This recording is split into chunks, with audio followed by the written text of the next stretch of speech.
Hello नमस्कार साथियों, स्वागत है हमारे यूट्यूब चैनल स्काई सॉल्यूशन हम पर। कैसे हो आप सभी लोग। तो जैसा कि हम हमने बताया था कि जितने भी टॉपिक्स साइंस के हो चुके हैं और उनका हम एमसीक्यू टाइप क्वेश्चन हम प्रोवाइड करवाएंगे। तो 100 क्वेश्चन हैं और लगभग 4 टॉपिक हैं। इन्हीं 4 टॉपिक में से 100 क्वेश्चन को कंप्लीट करेंगे।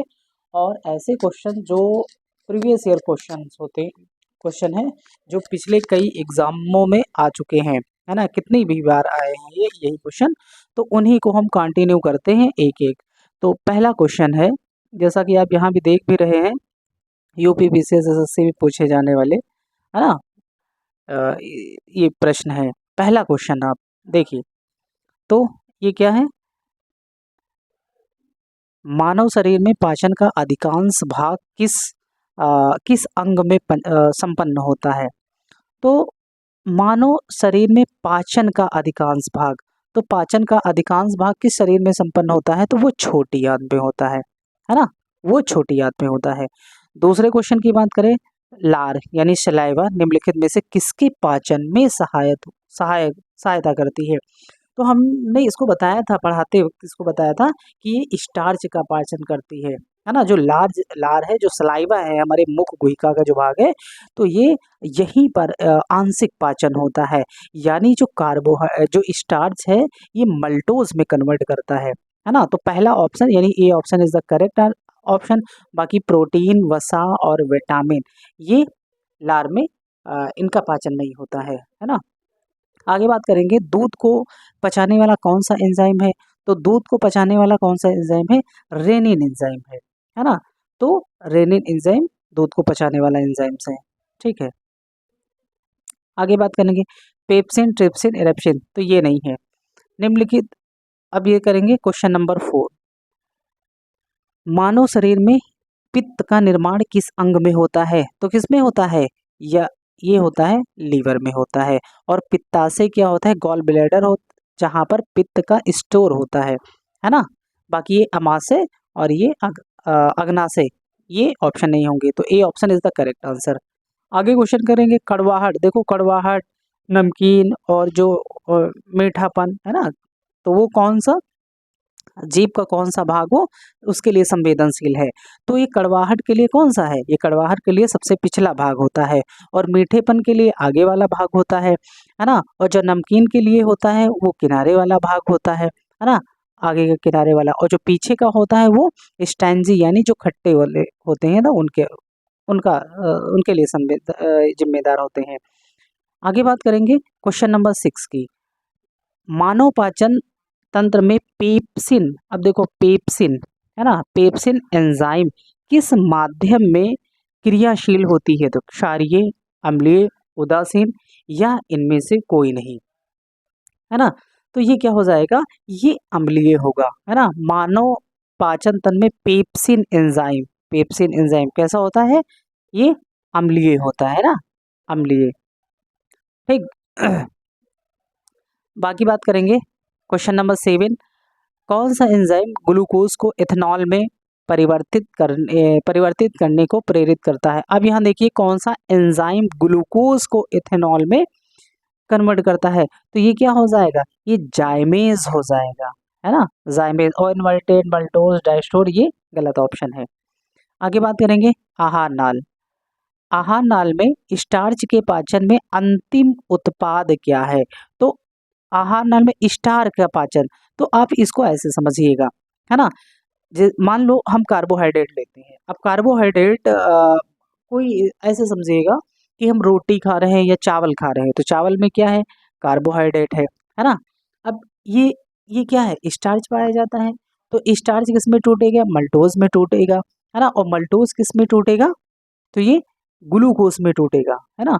तो यहाँ पर जो अंतिम उत्पाद होता है वो ग्लूकोज ही होता है, ठीक है। और यहाँ गैलेक्टोज और मल्टोज ये नहीं होगा, ये स्टार्च जब टूटता है तब ये मल्टोज में होता है, ठीक है। आगे बात करेंगे क्वेश्चन नंबर 9 की, पेट में भोजन को पचाने के लिए निम्नलिखित में से किसकी खास आवश्यकता होती है। इससे सीपीयू में पूछा गया है ना। तो भोजन पेट में कौन सा पचाता है, तो यहाँ पर कौन सा एंजाइम, है ना। तो एंजाइम इनके लिए पाचन के लिए बहुत इंपॉर्टेंट ये है, ये इनका काम करते हैं। आगे क्वेश्चन नंबर 10 में देखते हैं, मानव शरीर की सबसे बड़ी ग्रंथि क्या है? तो सबसे बड़ी ग्रंथि कौन सा है? लीवर है, यानी यकृत सबसे बड़ी ग्रंथि। और अग्नाशय क्या है? ये दूसरी सबसे बड़ी ग्रंथि है। ठीक है, तो यहाँ पर B option is the correct answer. आगे क्वेश्चन नंबर 11 की बात करेंगे, मानव शरीर में इंसुलिन का स्राव कहाँ पर होता है? तो ये कहाँ पर होता है? यकृत में होता है? तो यकृत में नहीं होता है, तो कहाँ होता है? अग्नाशय में, है ना, अग्नाशय में होता है।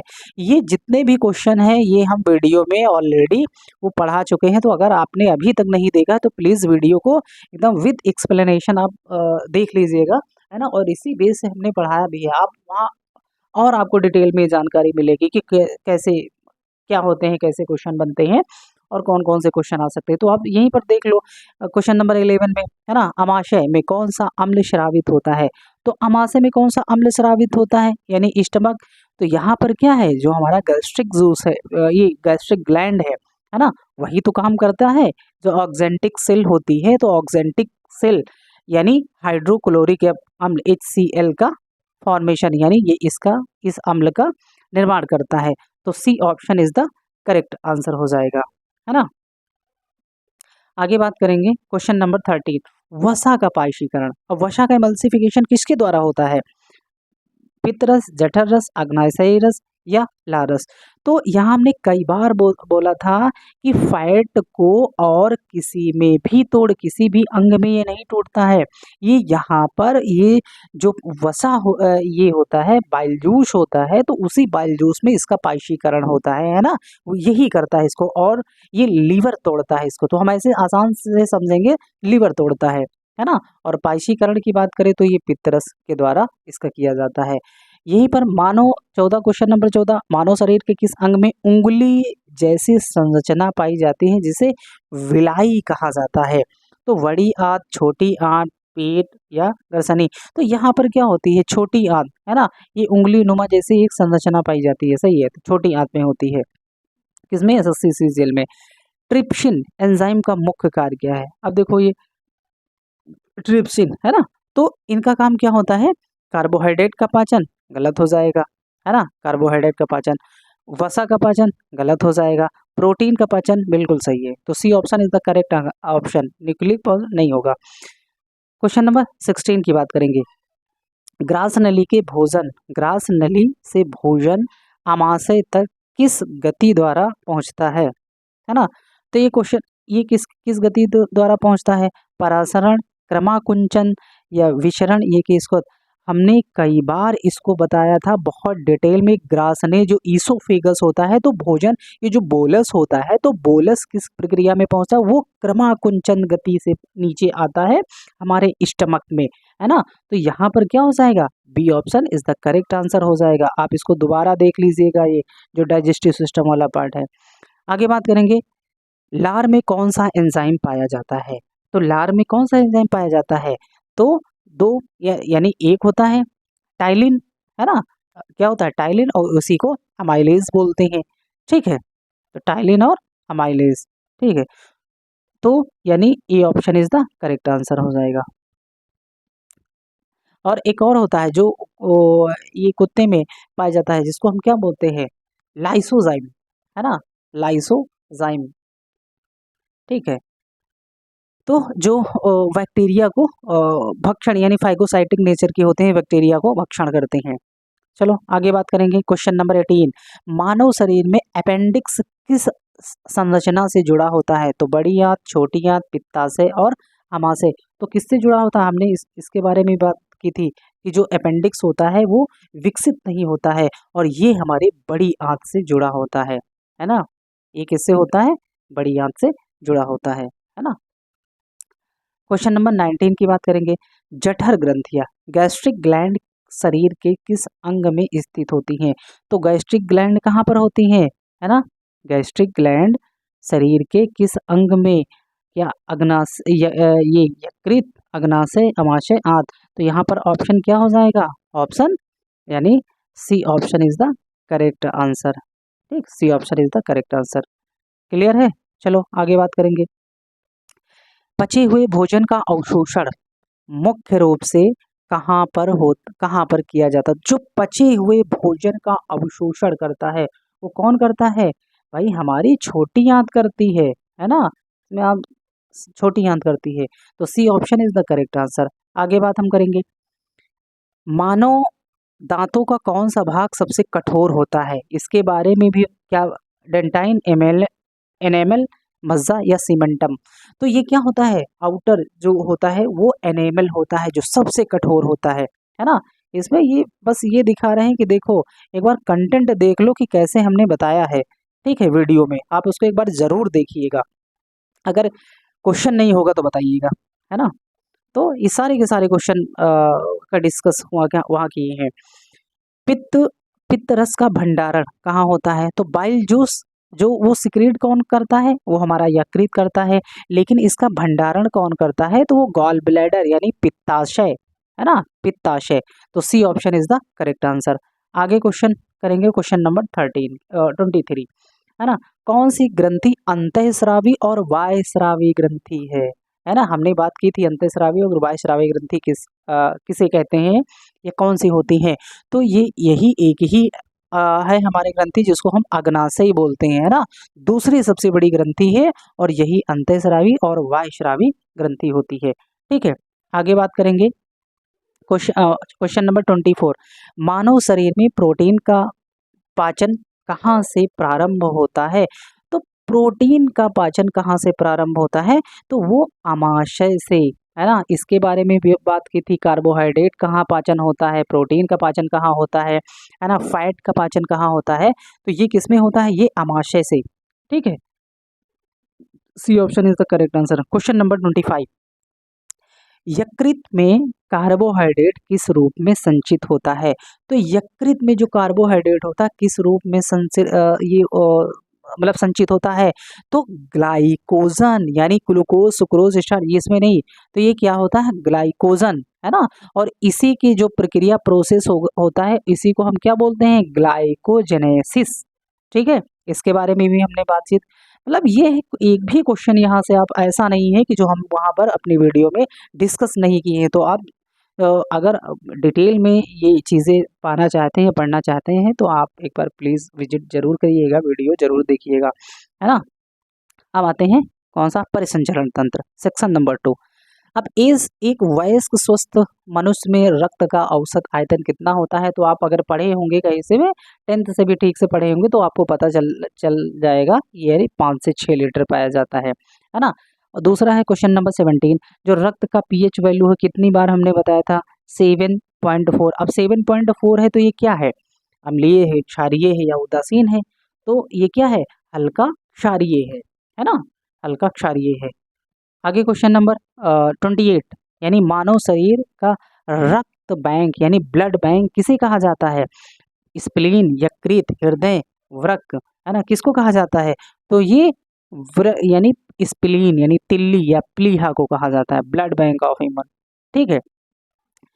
आगे बात करेंगे क्वेश्चन नंबर 29, रक्तचाप यानी ब्लड ब्लड प्रेशर मापने वाले यंत्र का क्या नाम था? अभी पिछली वीडियो में मैंने बताया था, है ना? इसको किससे मापते हैं? ब्लड प्रेशर, ठीक है।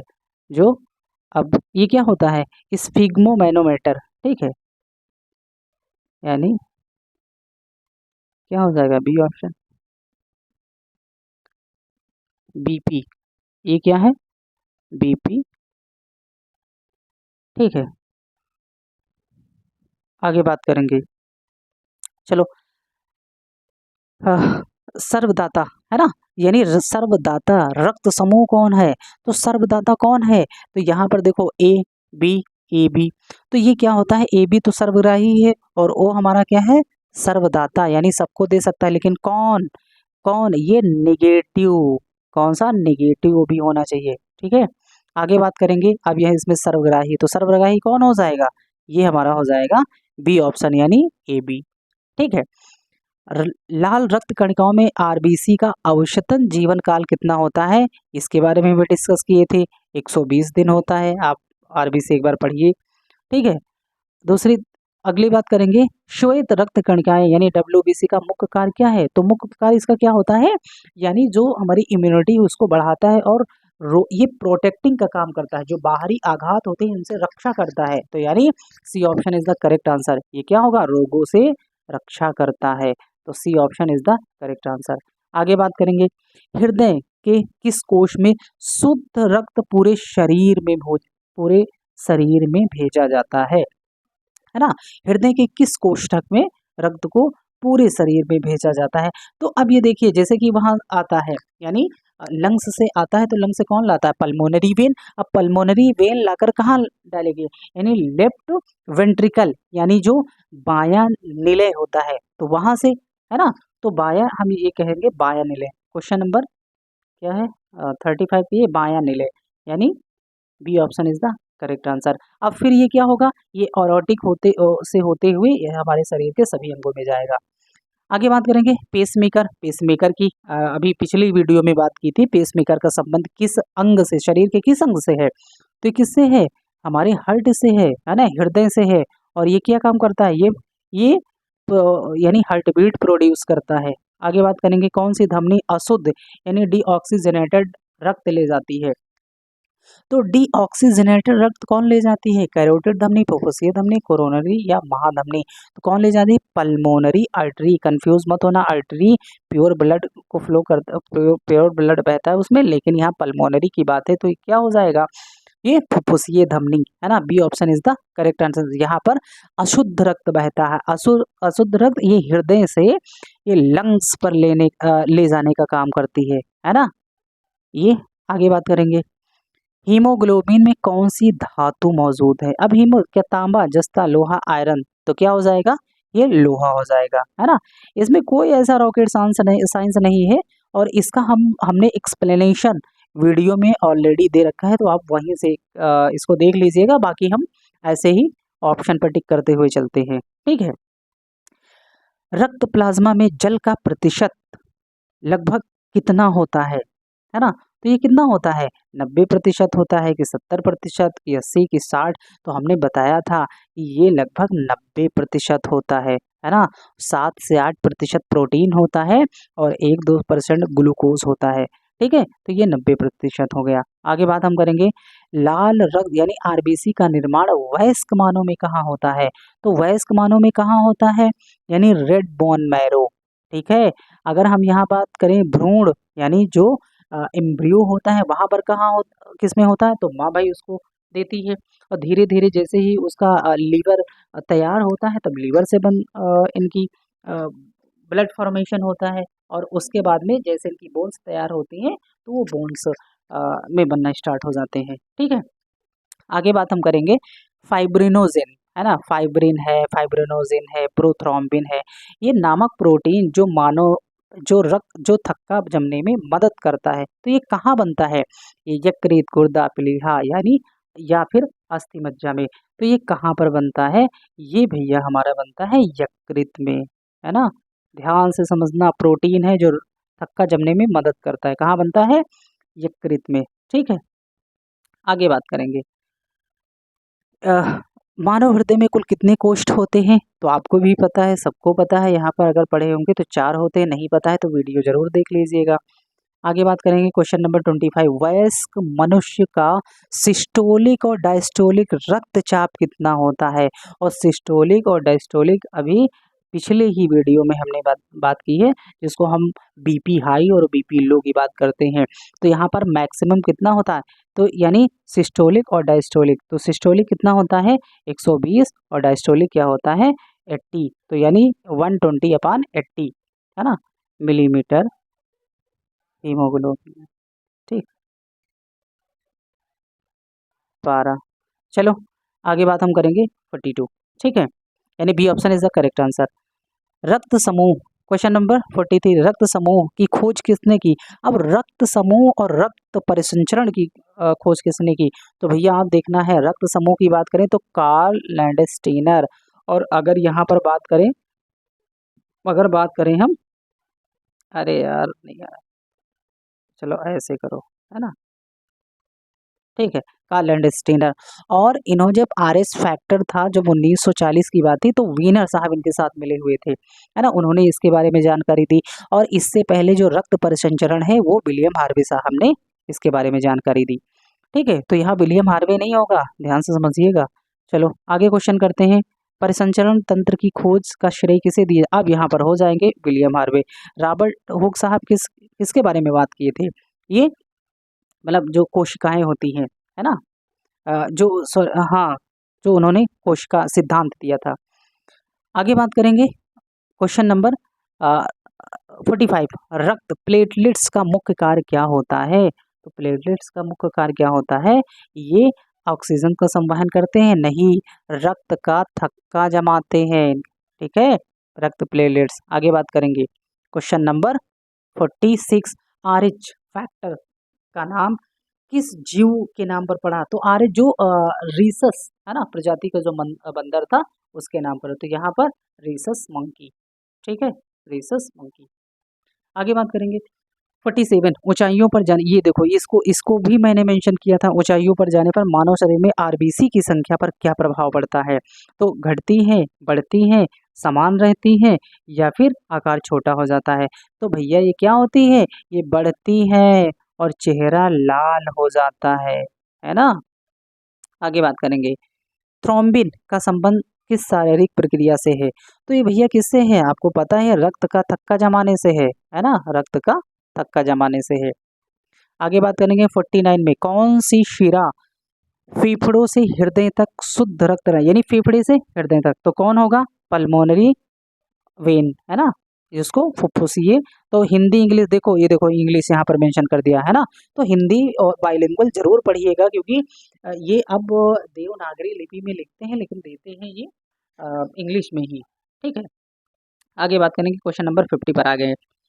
हीमोग्लोबिन की अधिकतम बंधुता किस गैस के लिए होती है? तो oxygen, carbon dioxide, carbon monoxide and nitrogen.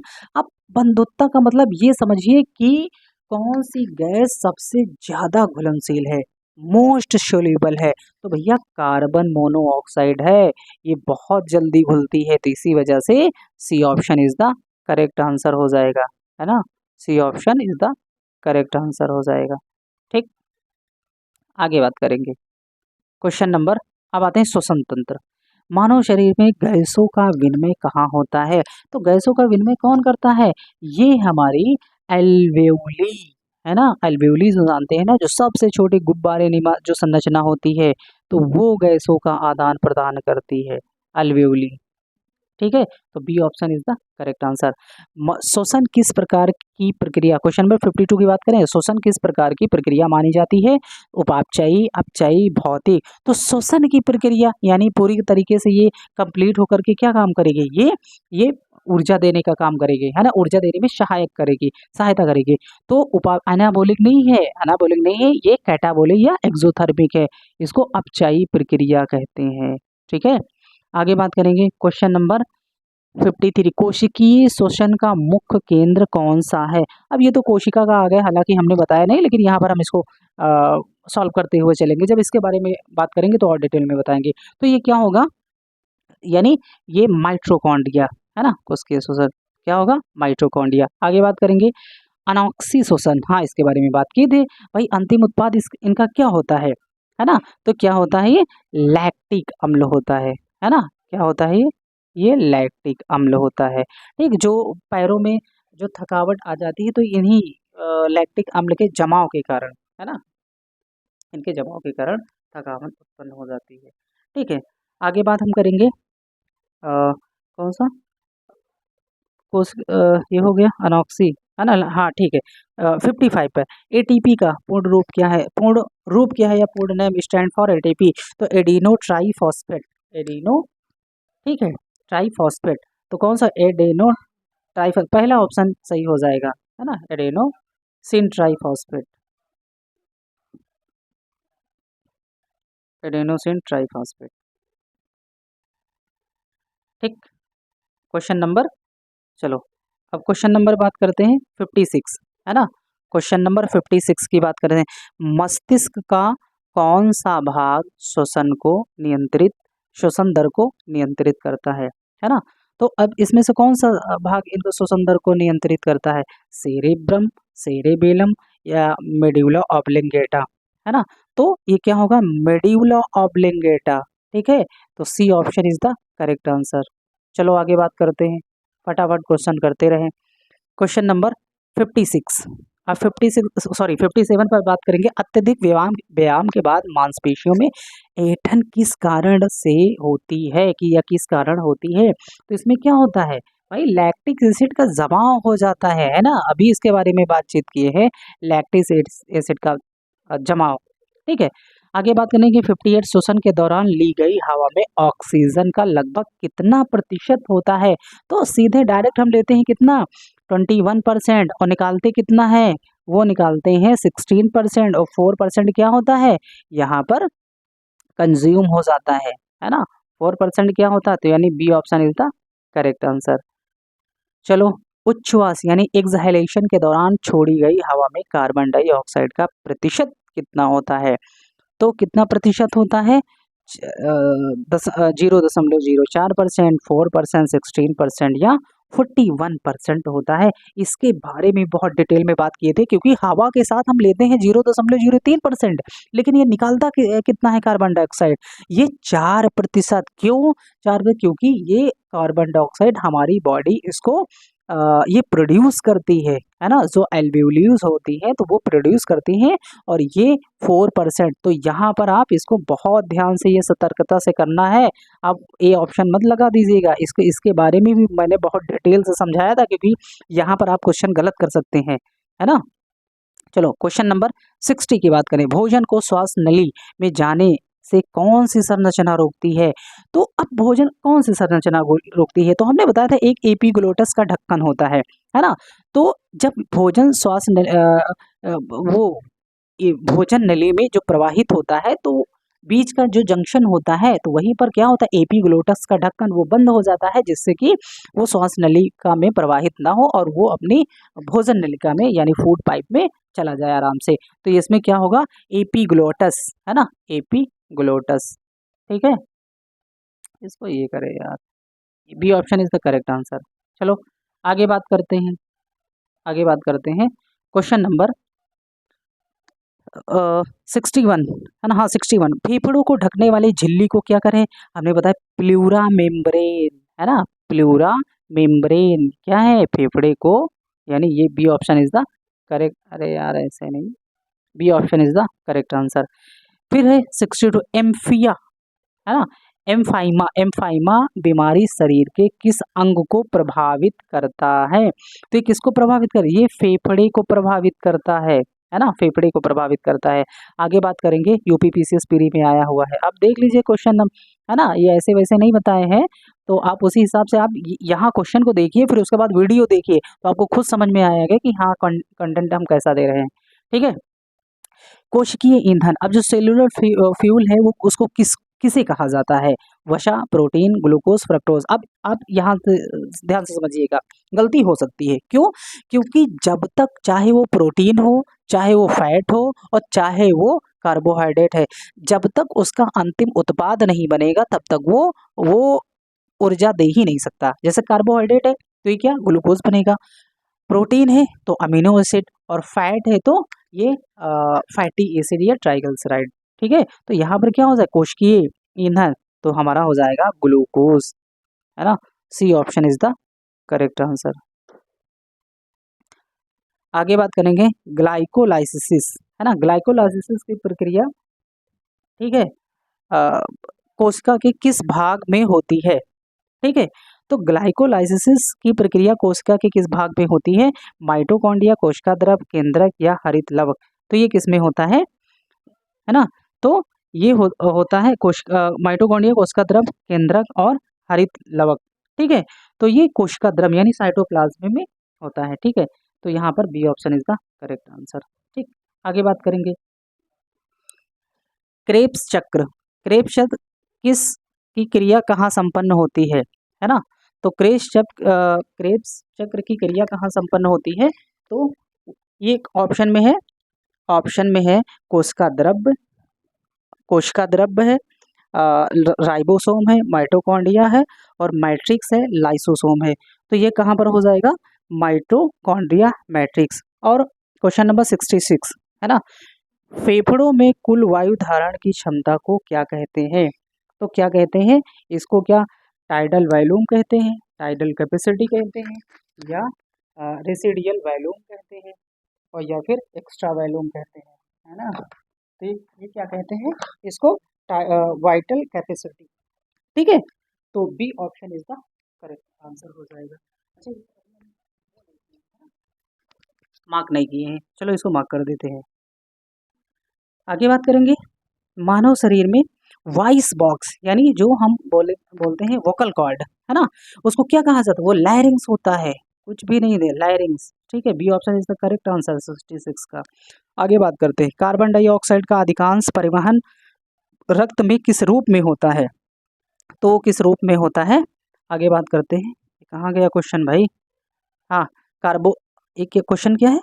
Carbon dioxide का अधिकांश परिवहन रक्त में किस रूप में होता है? तो कार्बो ऑक्सी हीमोग्लोबिन बाइकार्बोनेट है, घुली हुई कार्बन डाइऑक्साइड है, कार्बोनियो यौगिक होता है। तो ये क्या होता है? ये कार्बो ऑक्सी हीमोग्लोबिन होता है। ठीक है, और अगर यहाँ पर कार्बन डाइऑक्साइड का अधिकांश परिवहन रक्त में किस रूप में होता है? अच्छा, रक्त में कार्बन डाइऑक्साइड का अधिकांश परिवहन रक्त किस रूप में होता है? तो कार्बोक्सी हीमोग्लोबिन होता है, जहां पर कार्बन डाइऑक्साइड ऑक्साइड की मात्रा सर्वाधिक होती है ना?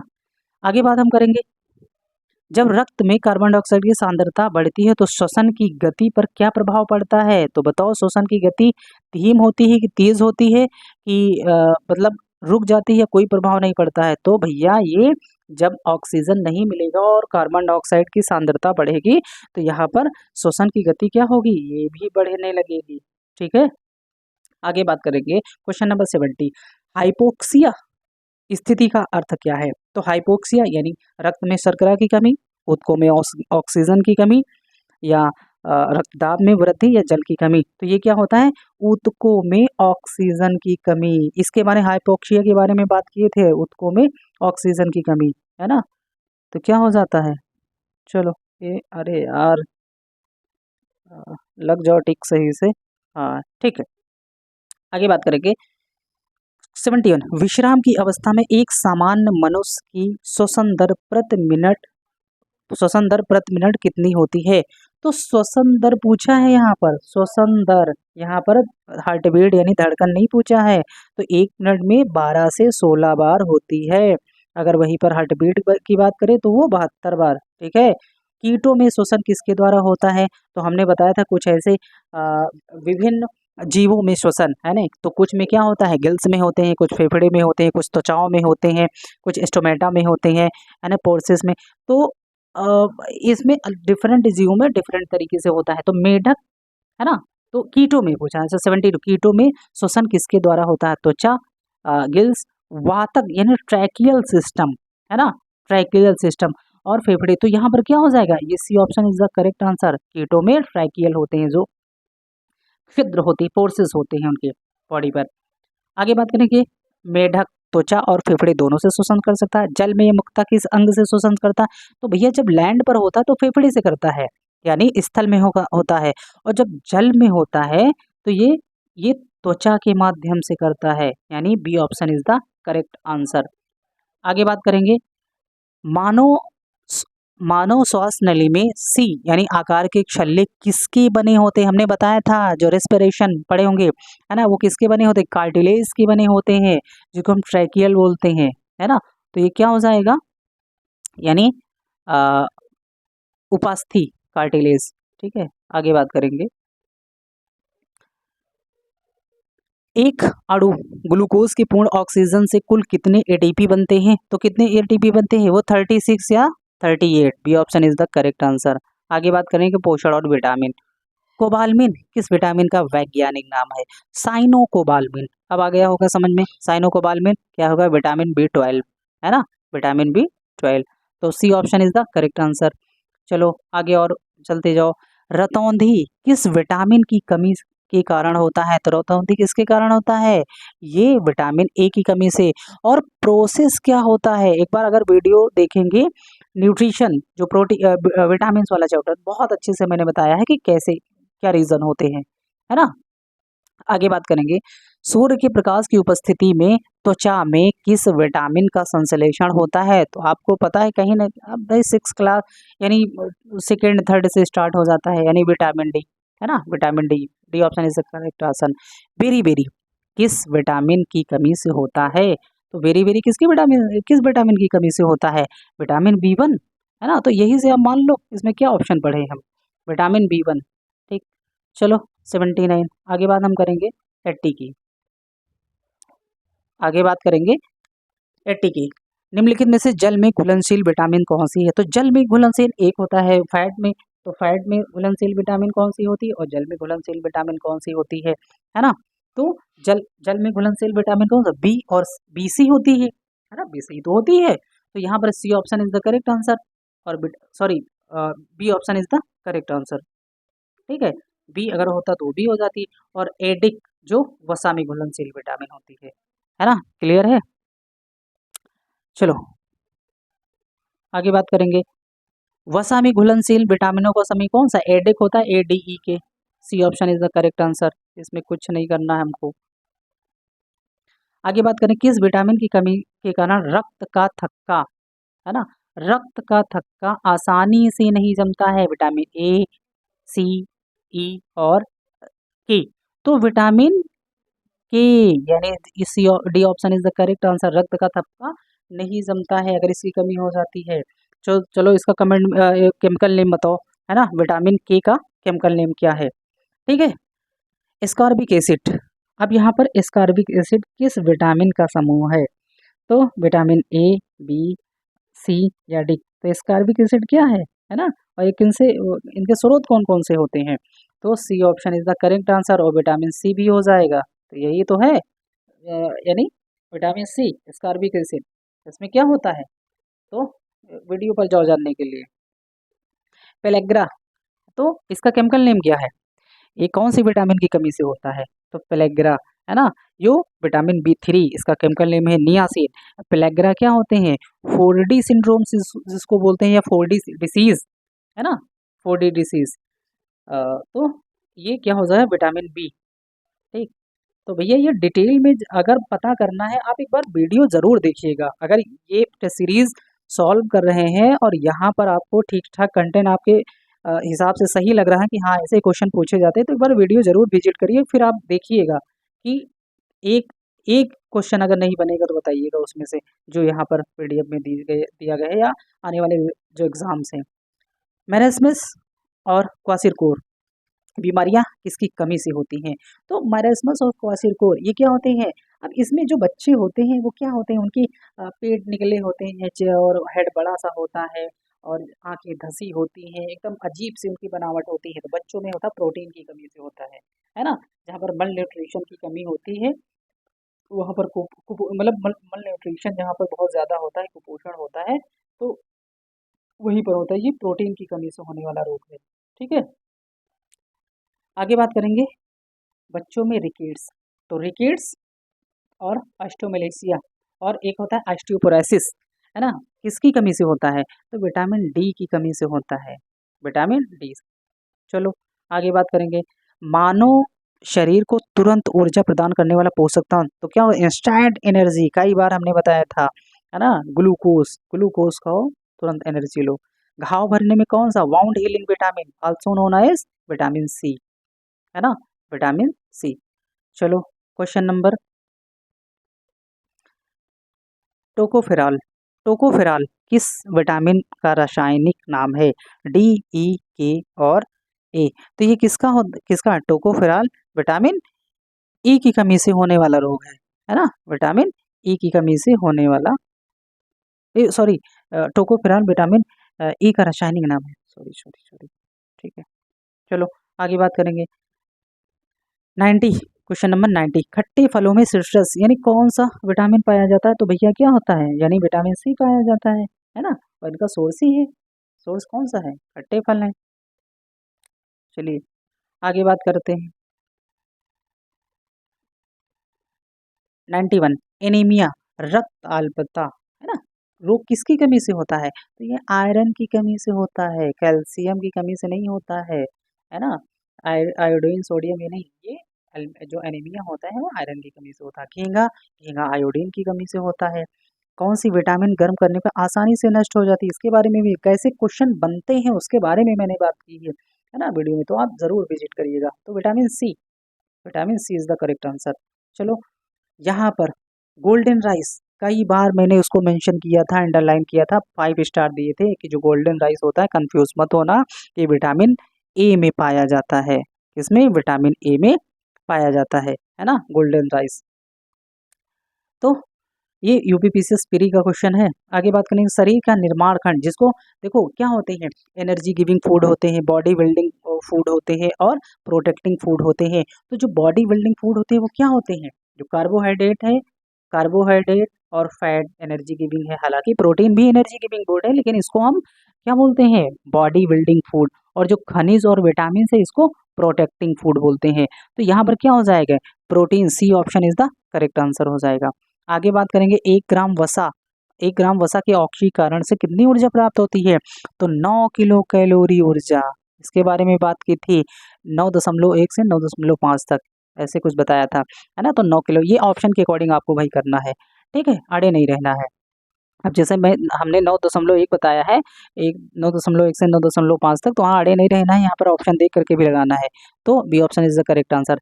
कैल्सीफेरॉल, अब कैल्सीफेरॉल क्या है? किस विटामिन का रासायनिक नाम है? तो कैल्सी किसे? कैल्शियम से। तो कैल्शियम किस में पाया जाता है? Vitamin D.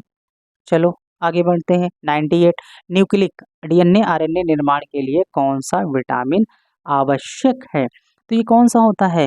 ये विटामिन B9 होता है, जिसको फोलिक एसिड भी कहते हैं, है ना, फोलिक एसिड। आगे बात करेंगे 99 मानव शरीर में वसा का संचयन कहाँ होता है? तो वसा का संचयन कहाँ पर होता है, इसके बारे में मैंने बात की थी, एडिपोज टिश्यू, एडिपोज टिश्यू। आगे बात करेंगे 100, क्वेश्चन नंबर 100, मानव शरीर का यानी कौन सा पोषक तत्व तो शरीर की उपापचयी यानी मेटाबॉलिक प्रक्रियाओं को नियंत्रित करता है, लेकिन ऊर्जा नहीं देता है। अब ऊर्जा नहीं देता है तो ऐसी यानी अब कौन से जो एनर्जी देते हैं, है ना, जो पूरी प्रक्रिया संपन्न करवाते हैं, है तो उनको मेटाबॉलिक जो प्रक्रिया बोलते हैं, है ना। लेकिन ऊर्जा इसमें नहीं देता, तो यही अब यहाँ देख लो भाई, कार्बोहाइड्रेट में ऊर्जा मिलती है, फैट में ऊर्जा मिलती है, प्रोटीन में ऊर्जा मिलती है, लेकिन ये नहीं होंगे, विटामिन में ऊर्जा नहीं मिलती है ना। ये क्या होते हैं? प्रोटेक्टिंग फूड होते हैं। तो इस वजह से D option is the correct answer. तो अब यहाँ तक हम लोगों ने 100 क्वेश्चन कर लिया है। आगे हम जब टॉपिक पढ़ाएंगे तो टॉपिक के अकॉर्डिंग हम लोग फिर इसके बारे में बातचीत करेंगे, फिर डिस्कस करेंगे, है ना, एमसीक्यू टाइप। और जो भैया अभी चैनल सब्सक्राइब नहीं किए तो प्लीज़ चैनल सब्सक्राइब कर लीजिएगा। ऑथेंटिक जानकारी भी दी जाएगी साथ में, और कैसी रणनीति बना के पढ़ना है, चाहे पेट का भी तो नोटिफिकेशन आउट हो गया है, और आरओ एआरओ की भी वैकेंसी आने वाली है। इलाहाबाद हाई कोर्ट जो ग्रुप डी स्टेनो और ग्रुप सी, है ना, इनकी भी वैकेंसी आने वाली है। HEO की ऑलरेडी लगी हुई, यूपीपीसीएस की ऑलरेडी लगी हुई है, BEO है ना, उसकी भी संभावना है। और बाकी SSC रेलवे तो आती रहती हैं, तो इसमें ये सब के लिए हेल्पफुल रहेगा। तो अगर आपको सही लगी है, PDF सही है, क्वेश्चन ठीक ठाक आ रहे हैं, तो एक बार वीडियो ज़रूर देखें, आप उसको बहुत डिटेल में आप पढ़िएगा, है ना। अच्छा एक चीज़ और भी बता देते हैं यार, ये मत सोचिएगा कि यहाँ पर अब वाइट बोर्ड है तो कंटेंट अच्छा नहीं है। आप एक बार वाइट बोर्ड हाँ जरूर है, लेकिन कंटेंट आप देखिएगा, ठीक है। तो इतना अट्रैक्टिव हम नहीं अभी कर पाए हैं, लेकिन कंटेंट बहुत अच्छा देते हैं, तो हम ये भरोसे के साथ कह सकते हैं। एक बार विजिट करिए तो आप देखेंगे, और आपको विश्वास भी होगा कि हाँ ठीक ठाक इस चैनल पर कंटेंट मिल रहा है। तो स्काई सॉल्यूशन हब अगर सब्सक्राइब नहीं किए हो तो प्लीज़ सब्सक्राइब कर लीजिए, और वीडियो को देखते रहिए, ठीक है। चलो तब तक के लिए धन्यवाद, बहुत बहुत धन्यवाद, थैंक यू।